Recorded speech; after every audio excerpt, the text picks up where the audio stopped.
America অনেকের কাছে স্বপ্নের দেশ, তবে এমন স্বপ্নের দেশ না থাকাটাই ভালো, যে দেশ অন্যান্য দেশের এবং দেশের মানুষের স্বপ্নগুলোকে ধূলিসাৎ করতে উঠে পড়ে লাগে।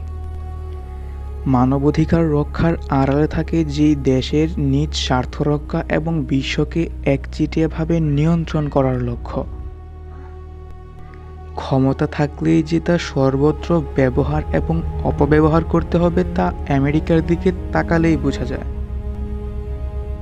বিশ্বের সর্বপ্রথম এবং একমাত্র দেশ হিসেবে পারমাণবিক বোমার ব্যবহার করে একটি জাতিকে প্রায় ধূলিসাৎ করে দিয়েছিল আমেরিকা।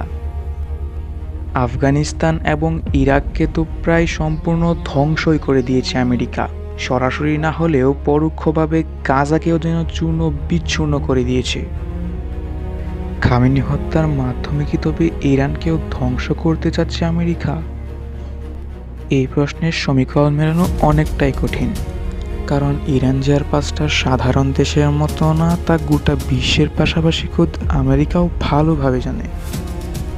তবে ইরান যে চরম বিশ্বাসঘাতকতার শিকার হয়েছে, আর সেই জন্যই যেন গোটা মধ্যপ্রাচ্য রণক্ষেত্রে পরিণত হয়েছে। ইরানের supreme leader Ayatollah Ali Khamenei এবং সামগ্রিক বিষয় নিয়ে আপনার মতামত কমেন্টে জানাতে পারেন। আপনার একটি লাইক, একটি কমেন্ট ভিডিওটিকে আরও হাজারো জনের কাছে পৌঁছে দিতে পারে। সবশেষ বলতে চাই, এক মাথা নত না করা ইরানি নেতার মৃত্যুতে আর্তওয়েব সত্যিই গভীরভাবে শোকাহত।